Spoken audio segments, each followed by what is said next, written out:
Civilización sumeria conformada por ciudades-estados como Kish, Nippur, Lagash, Uruk, Eridu, Ur, cada una con un lugar, llamado así al rey que dirigía cada ciudad. Presentamos el templo de Göbekli Tepe, el más antiguo templo conocido al mundo, que se data de 12.000 años antes de Cristo. Tiene columnas en formas de T. Cada columna representa una persona. Aquí tenemos la cara, los brazos y las piernas. Aquí las personas venían a adorar a sus dioses. Cada columna tiene una representación de animales en forma de relieve. Y es que recordemos que por qué les estoy enseñando este templo de Göbekli Tepe, uno de los más antiguos al mundo, sino el más antiguo al mundo, porque en las representaciones de animales y adoraciones vemos lo que ellos veían en su entorno, tal y como también los egipcios en sus jeroglíficos representaban de la mano de su visión que tenían alrededor en ese momento. Las ciudades más antiguas del mundo resalen a Jericó en Palestina y a Catalhuyuk en Turquía. La ciudad de Catalhuyuk está ubicada a 10 kilómetros de la ciudad turca de Konya. Resale a 9.000 años antes de Cristo.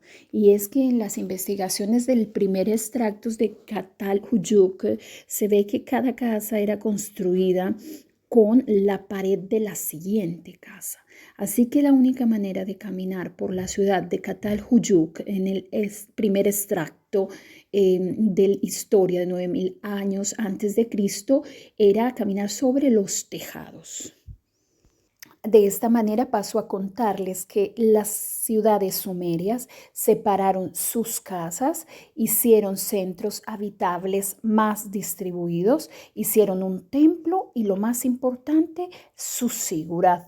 El sigurat estaba conformado por sacerdotes administrativos, el rey, pero una figura muy importante para el desarrollo y la civilización sumeria, sin decir otra cosa equivocada, era su escriba. El escriba que tenía conocimientos básicos tanto de escritura como de diversas lenguas, porque no solo se escribía cuneiforme dependiendo de la lengua, también de los conocimientos y de lo que pensaba cada ciudad.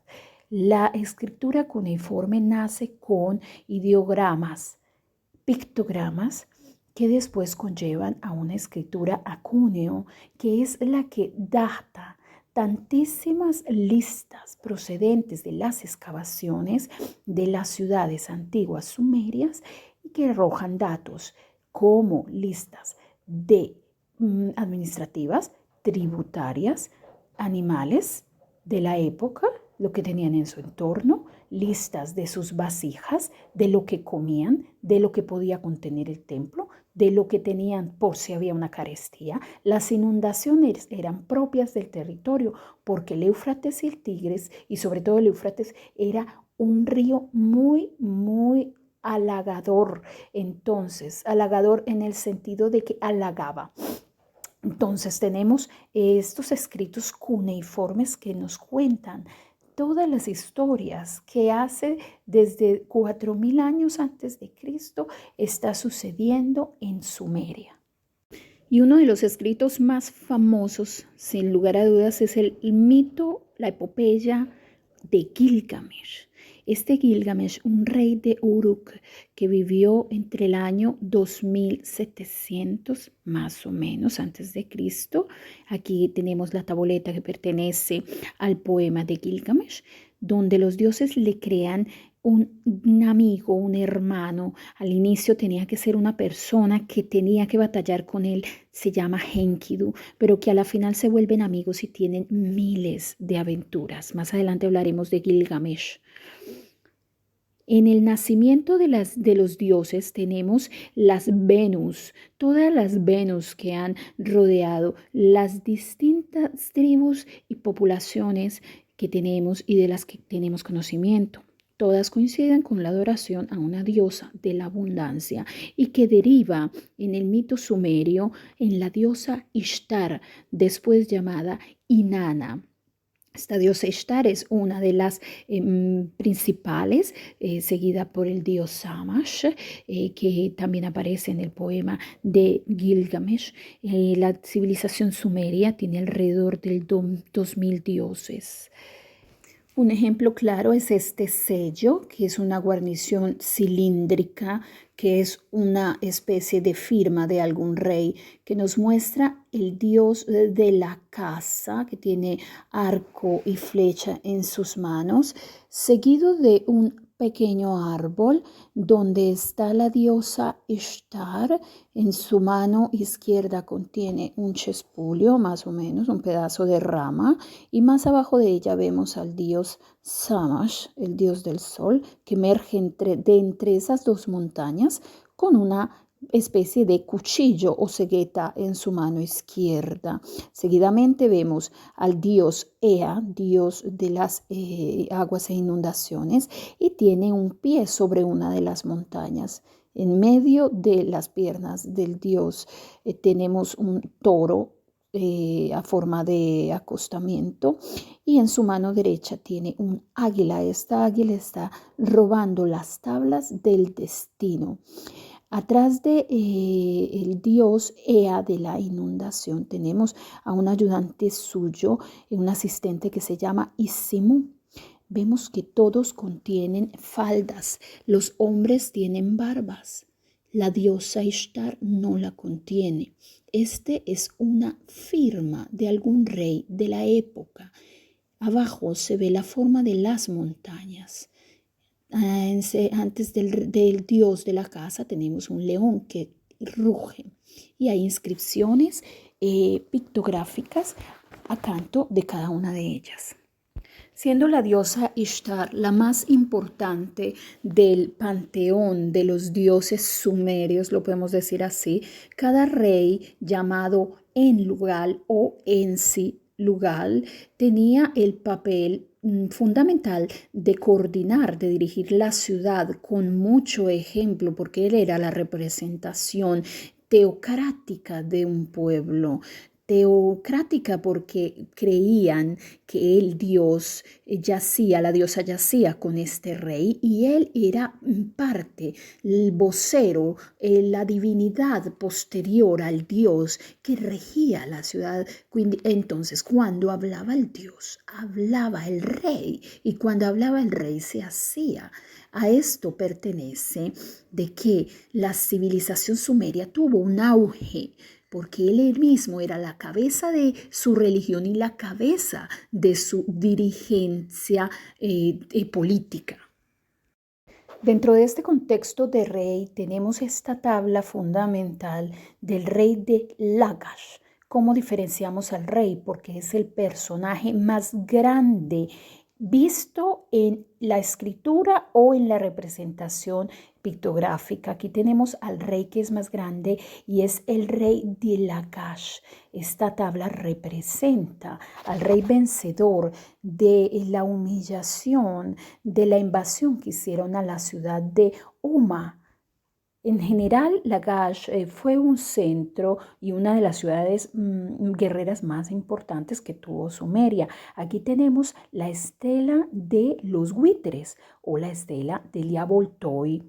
Esta estela narra cómo los comandantes o el pueblo de Lagash pisotea a la ciudad de Umma, aquella que fue invadida y sotomesa y constreta a pagar muchísimos impuestos a la ciudad de Lagash. Otras tabletas nos muestran cómo era el arte mesopotámico, sumerio, las arpas, la música importantísima, la representación de cómo ellos navegaban por su Éufrates, su autopista de 6-7 carriles, con la cual hacían comercio con otros pueblos. En estas tablas vemos cómo hay representación de los dioses a forma de cuerno en sus cabezas, y vemos en la A y en la B los más antiguos retratos de una invasión.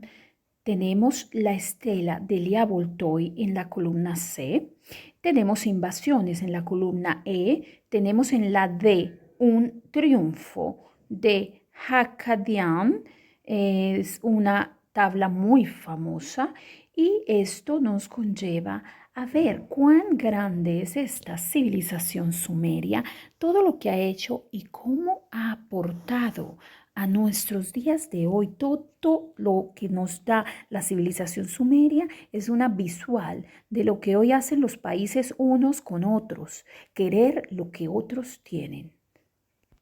Dentro de las excavaciones que se han hecho en Nippur, Uruk, Ur, Lagash, Nina, también se han encontrado tabletas como esta, con escritura cuneiforme y pertenece a un poema, el poema de amor más antiguo de la dinastía sumeria de Ur III.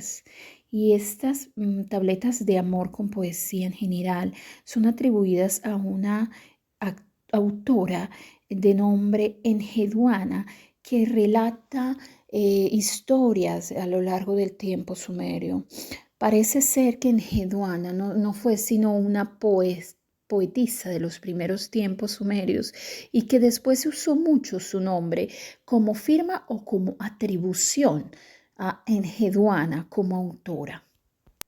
Si observamos estos puntillones con escritura cuneiforme, nos da la impresión de por qué hacerlo así, la pregunta. Pues servían como letra de cambio, como pagamento, como un contrato o un acuerdo hecho. Así mismo no existía la moneda en este tiempo. Entonces, existía esta que era una especie de señalación como letra de cambio a un negocio.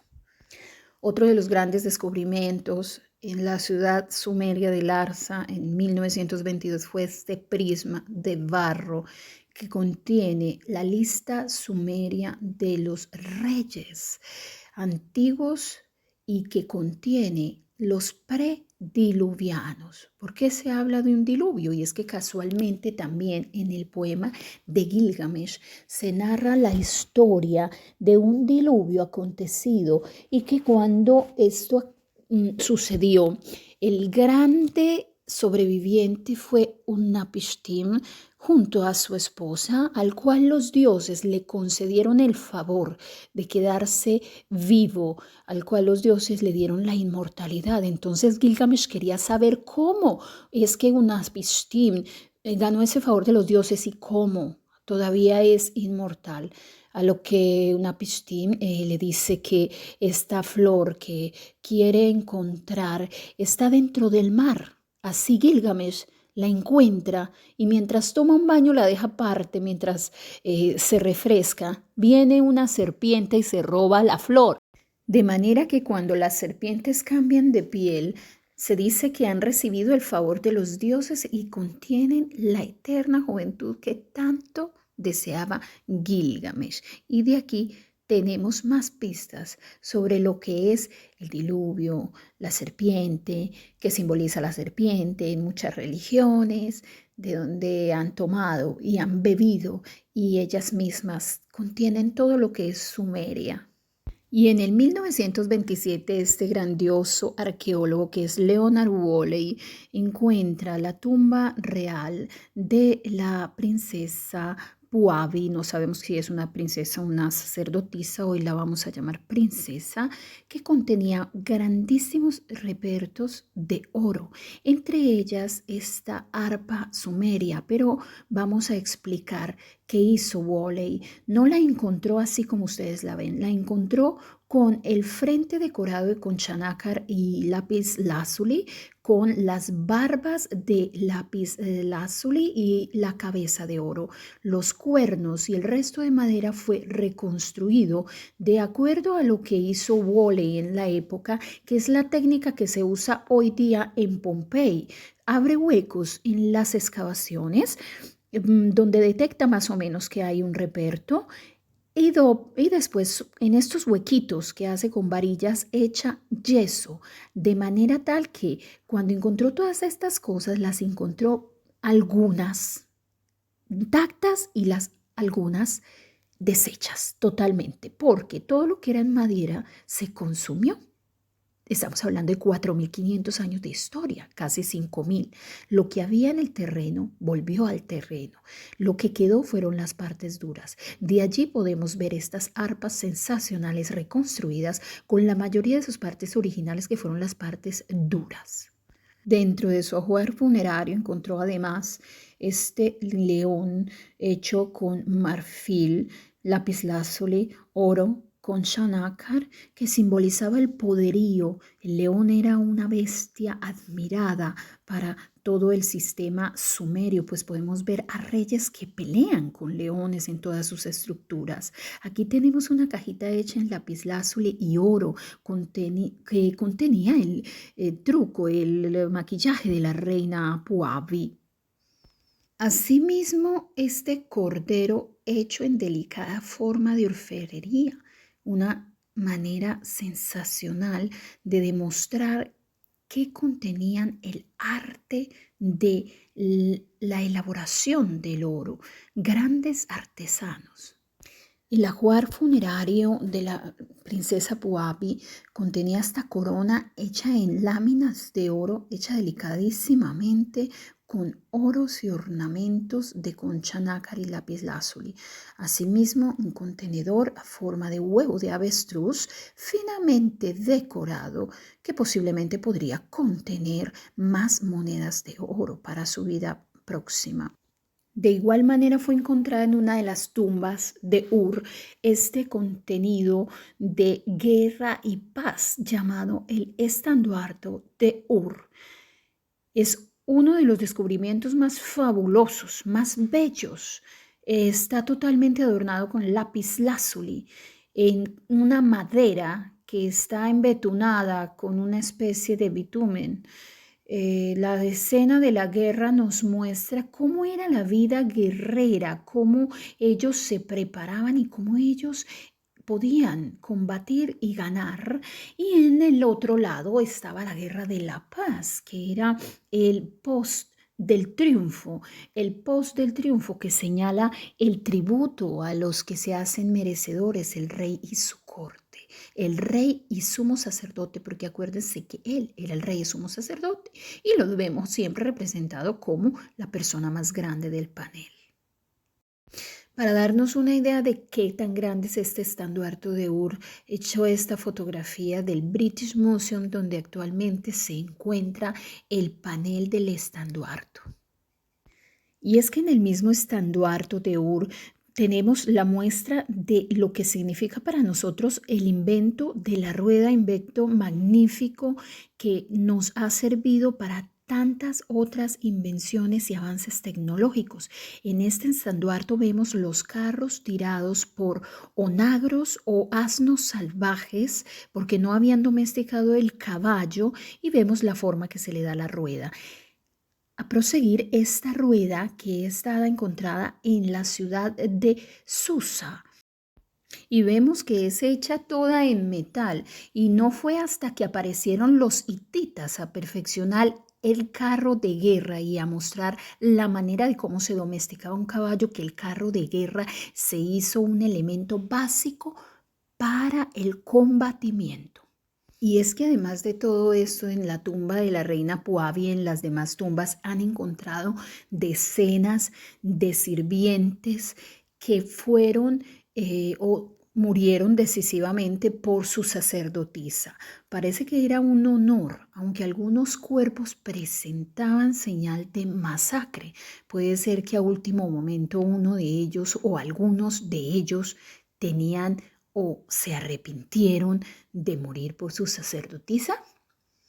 Dudas e incógnitas. Aquí tenemos estatuas que demuestran el arte sumerio. El arte sumerio que va con la representación de los dioses más importantes, desde el más grande hasta el más pequeño. La grandeza tenía importancia a la hora de demostrar artísticamente lo que ellos vivían, escenas de combate diario. Tenemos la guerra de Lagash en esta hermosa estela de los buitres. Tenemos este recabado y esa fotografía de la ciudad de Uruk, el montículo que simboliza la Sigurat. Irak es un país hermoso y divino. Los invito a que conozcan. Y para finalizar, vamos a hablar de Sargón, rey de los acadios, que invadió la ciudad principal de Kish, asesinó a su rey, se nombró el lugar, el rey, comenzó a invadir otras ciudades y formó el imperio acadio. Y adiós, sumerios. De ahí en adelante la lengua se empezó a perder, se empezó a absorber todo lo acadio, pero no sin antes decirles que esto pertenece a otro capítulo. Nos vemos para ver el imperio acadio de Sargón.